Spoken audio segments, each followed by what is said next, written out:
এক কৃষকের ক্ষেতের জমিতে রাতের অন্ধকারে হালির মধ্যে লবণ ছিটিয়ে দেয় দুষ্কৃতিকারী। ঘটনার বিবরণে জানা যায়, খাওড়াবিল গ্রাম পঞ্চায়েতের অন্তর্গত শেখপাড়া 1 নম্বর ওয়ার্ডের বাসিন্দা হতদরিদ্র দিনমজুরি কৃষক হুরমত আলী একজন কৃষক। তিনি কৃষিকাজ করে সংসার পরিচালনা করছেন। এদিকে রাতের অন্ধকারে দুষ্কৃতিকারীরা হুরমত আলীর ক্ষেতের জমি হালির মধ্যে লবণ ছিটিয়ে দেন।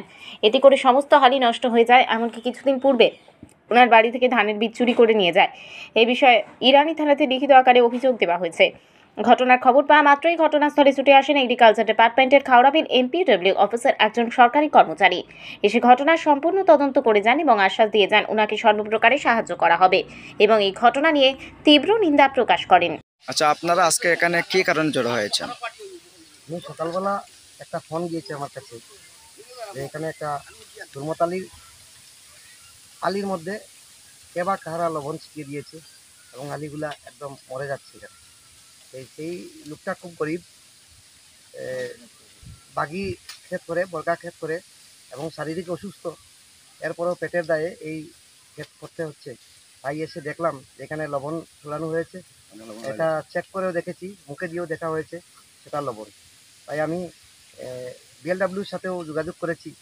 উনি বলছেন যে বেশি সংখ্যক জল দিয়ে যাতে জলগুলো আউট করে দেওয়া হয়, এবং আমরা বলেছি ওনাকে একটা অ্যাপ্লিকেশন থানার মধ্যে দেওয়ার জন্য।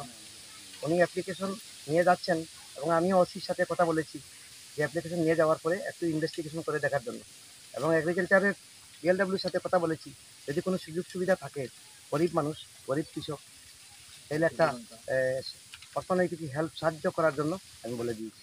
আচ্ছা, যেহেতু আপনি খাওড়াবিল পঞ্চায়েতের একসময় প্রধান ছিলেন, তো আপনি কি মনে করছেন বর্তমানে ত্রিস্তর পঞ্চায়েত সামনে এটা কি রাজনৈতিক কোনো সংঘর্ষ হতে পারে? না, আমি এটা রাজনৈতিক কোনো সংঘর্ষ মনে করি না। এটা যে কে বা কারা করেছে, এটা কিন্তু তারও রিজেকের মধ্যে সমস্যা হয়ে যাবে। যে যে জিনিস নিয়ে আমরা খেয়ে বেঁচে থাকি, আমরা সেই জিনিসের উপরে যেহেতু আঘাত করেছে, সবাইরও বাতের প্রয়োজন হিসাবেই ক্ষেত কৃষি হচ্ছে। তাই এই জিনিসের উপরে যারা আঘাত করেছে, আল্লাহ তাদের বিচার করবে। আচ্ছা, আজকে যে আপনারা সবাই এখানে জড়ো হয়েছেন, কি কারণে জড়ো হয়েছেন? ব্যাপারটা হয়েছে, আমরা খাওড়াবিল গ্রাম পঞ্চায়েতের 1 নম্বর ওয়ার্ড শেখপাড়াতে একজন অতি দরিদ্র বর্গা কৃষক, বর্গাদার। উনি অতি গরিব মানুষ। তাই পেট করার লাগিয়া প্রথম অবস্থায় কিছু বীজ দান রাখছিল করো। প্রায় 15 দিন আগে তার বীজ দানটা চুরি করি করতে নিয়েছিল, নিয়া বিভিন্ন জায়গা ছিটাইয়া ফেলাইছে, মানে একটা দুশ্মনীমূলক আচরণ। আজকে 4-5 দিন ধরে দেখা যায় যে তান যে হালি ফেলাইছিল, যে বীজটা পেট করার লাগিয়া যে হালি বীজ, এই আলি উঠছে, এমন সুন্দর আলি উঠছে, 4-5 দিন দেখা যায় কিছু কিছু লালও।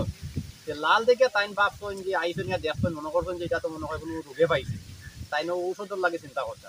ইতিমধ্যে আজকে সকালে আইয়া একটু খেয়াল হয়েছে, বেশি মরছে দেখি আইসেন একবারে দাঁড়িয়ে আইয়া দেখা যায় যে কেবা কারা লবণ ছিটাই দিছে। এত বেশি পরিমাণ লবণ দিছে যে লবণের কারণে মানে আলিগুলা মরি যায়। তো ব্যাপারটা হয়েছে, অতি গরিব এখন মানুষ, কৃষক, কৃষি কাজ করিয়া খায়। আমি আমার পরিচয় লগে, আমি কিষাণ মোর্চা ভারতীয় জনতা প্রদেশ কমিটির সহসভাপতি। আমার গ্রামের বিষয়টা, আমি এই ওয়ার্ডে বাস করি। তাই আমার কাছে খবর দিচ্ছেন, আমি আইছি। আমার এখানে বুথ সভাপতি ইন্নুস আলী তাই আইসেন, আরো পাড়া প্রতিবেশী আইসেন, সবাই মিলিয়া।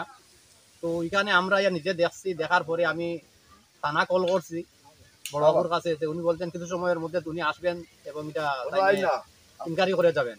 আমার আবেদন হইল গিয়া যে আমরা আমাদের কৃষি দপ্তরেও আমরা আবেদন করবো যে উনি তো গরিব কৃষক, যাতে ওনারা ধান বীজ দেওয়া হয় এবং আলির ব্যবস্থা দেওয়া হয় যাতে ক্ষেতের জন্য।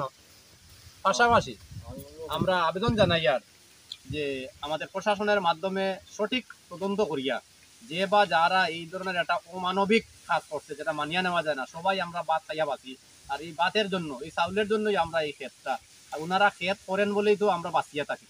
যার কারণে সঠিক তদন্তের মাধ্যমে এই দুষ্কৃতীদের ধরে উপযুক্ত শাস্তির ব্যবস্থা প্রদান করা। আচ্ছা, ওই মালিকের নামটা? হুরমত আলী, বাবার নাম আলিমুল্লাহ, ওয়ার্ড নম্বর 1 শেখপাড়া। আচ্ছা, তো এই বিষয়ে থানাতে অ্যাপ্লিকেশন দেওয়া হয়েছে নি? ওই থানাতে অ্যাপ্লিকেশন নিয়ে এখন যাচ্ছেন, যেহেতু ওখানে আমরা দেখছি, উনি যাইতেছেন অ্যাপ্লিকেশন নিয়ে।